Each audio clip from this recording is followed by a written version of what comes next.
اور ان کا خصوصی طور پر شکریہ ادا کرتا ہوں کہ وہ اپنے انتہائی اہم وقت میں سے وقت نکال کر ہماری اس درخواست کو انہوں نے قبولیت کا شرف بخشا اور تشریف لائے. آپ حضرات کا بھی شکریہ ادا کرتا ہوں اور مقررین حضرات کا بھی، اور اس گزارش کے ساتھ کہ شاید کچھ مقررین اس خیال کے ساتھ کہ عام طور پر ہمارے ہاں جو روایت ہے وہ جلسے کے جو اوقات اعلان کیے جاتے ہیں ان سے ایک ایک دو گھنٹے بعد شروع ہونے کی یہاں روایت ہے ہمارے ملک میں، لیکن آپ حضرات اس لیے بر وقت تشریف لے آئے کہ آپ کو تنظیم اسلامی کے روایت کا پتہ تھا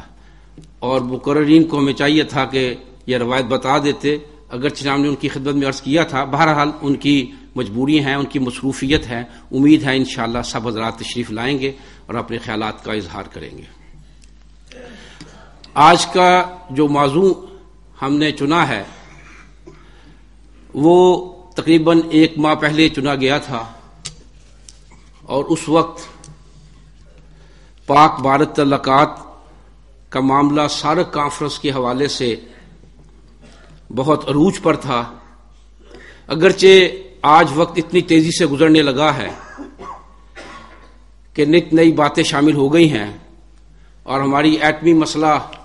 جو ہمیں آن پڑا ہے وہ اگرچہ ایک لحاظ سے اسی موضوع کا حصہ بنتا ہے، لیکن اس وقت بازاروں میں اور ڈرائنگ رومز کا سب سے اہم ترین مسئلہ وہی ہے. اسی حوالے سے انشاءاللہ ہمارے مقررین حضرات اس پر بھی کچھ نہ کچھ روشنی ڈالیں گے. حضرات، پاک بھارت تعلقات کی 57 سالہ تاریخ کوئی ایسی خوشگوار تاریخ نہیں ہے. ہم دونوں ممالک نے 3 مکمل جنگیں لڑی ہیں. اس کے علاوہ بڑی سطح پر جھڑپیں ہوئی ہیں جن میں فضائیہ بھی شامل ہوئی ہے. کارگل کے موقع پر، رن کچھ کے موقع پر. جہاں تک معمولی سرحدی جھڑپوں کا تعلق ہے، میری یادداشت کے مطابق اس سیز فائر سے پہلے شاید کوئی دن خالی نہیں ہوتا تھا. یعنی شاید یہ کہا جا سکتا ہے کہ پاکستان اور بھارت کے تعلقات دنیا میں بدترین تعلقات تھے. حضرات، ظاہر ہے کہ کوئی ذی شعور انسان بقائمی ہوش و حواس جنگ کو پسند نہیں کر سکتا. جنگ ہمیشہ سے ایک ناپسندیدہ فعل ہے، لیکن آج کی دنیا میں جبکہ جنگ جو ہے وہ صرف جنگی میدانوں میں نہیں لڑی جاتی، بلکہ شہری زیادہ متاثر ہوتے ہیں. لہذا آج جبکہ مہلک ترین اسلحہ ہر ملک کے پاس ہے، جنگ ظاہر ہے بدترین فعل بن چکی ہے. لیکن اس وقت جو پاک بھارت اچھے تعلقات کی پیش رفت ہوئی ہے، ہم اگرچہ تہ دل سے اسے تسلیم کرتے ہیں، اسے اچھا گردانتے ہیں، اسے خوش آئند سمجھتے ہیں، لیکن میری ذاتی رائے میں اس کے امکانات کے حوالے سے میں بات کر رہا ہوں کہ اگر آپ پچھلے 50 سال پر نگاہ ڈالیں تو دنیا کی جو بھی متحارب اور مقابل قوتیں تھیں ان کا معاملہ اس طرح نہیں ہوا کہ ان کے مسائل کو، ان کے درمیان جھگڑے کی وجہ کو عادلانہ اور منصفانہ بنیادوں پر حل کر دیا گیا، بلکہ آپ نگاہ ڈالیے یہ جھگڑے یوں ختم ہوئے کہ ایک غالب ہوا، دوسرا مغلوب ہوا، جھگڑا ختم ہو گیا. میری رائے میں یہ معاملہ بھی جو ہے وہ کچھ اسی سطح پہ چل رہا ہے. آپ دیکھیے امریکہ اور سوویت یونین دوسری جنگ عظیم کے بعد مقابلے میں اترے، ان کا آپس میں نظریاتی جھگڑا تھا، ان کا آپس میں دوسرے ملکوں کے وسائل کو ہڑپ کر جانے کا مسئلہ تھا، وہ مسئلہ یوں ختم ہوا کہ امریکہ غالب آ گیا اور سوویت یونین نہ صرف مغلوب ہو گیا بلکہ پاش پاش ہو گیا۔ اسرائیل اور عرب ورلڈ کا معاملہ دیکھ لیجئے، وہ بھی اگرچہ شروع میں عرب خصوصاً مصر اسرائیل کے مقابلے کی قوت تھی، اس کا اس نے 73 میں ثبوت بھی دیا۔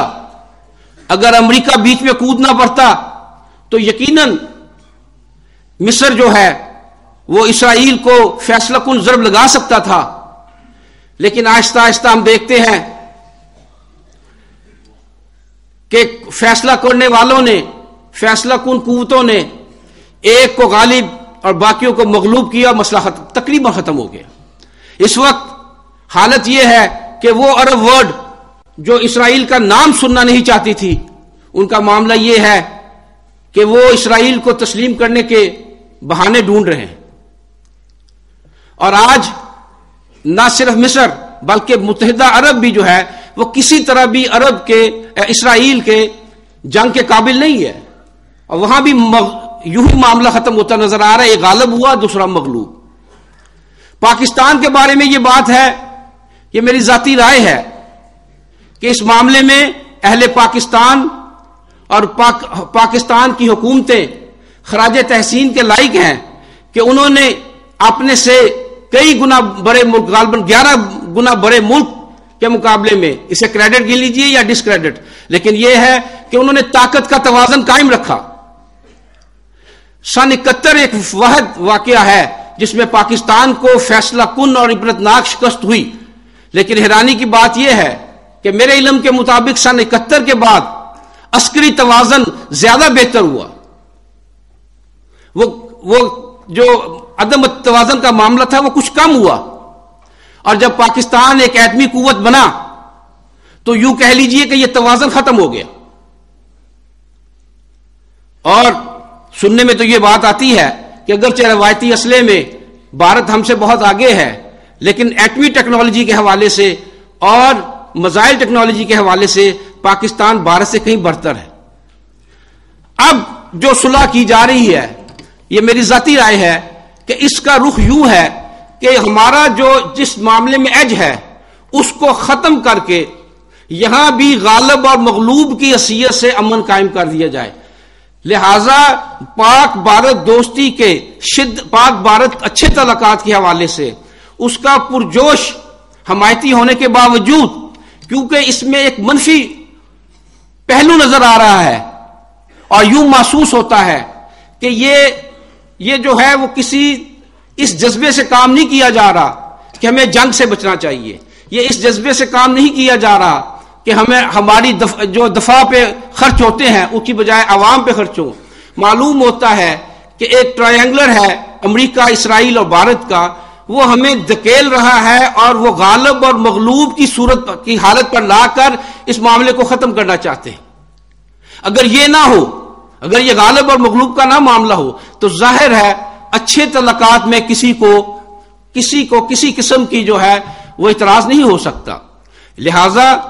میں اپنے طور پر یہ سمجھتا ہوں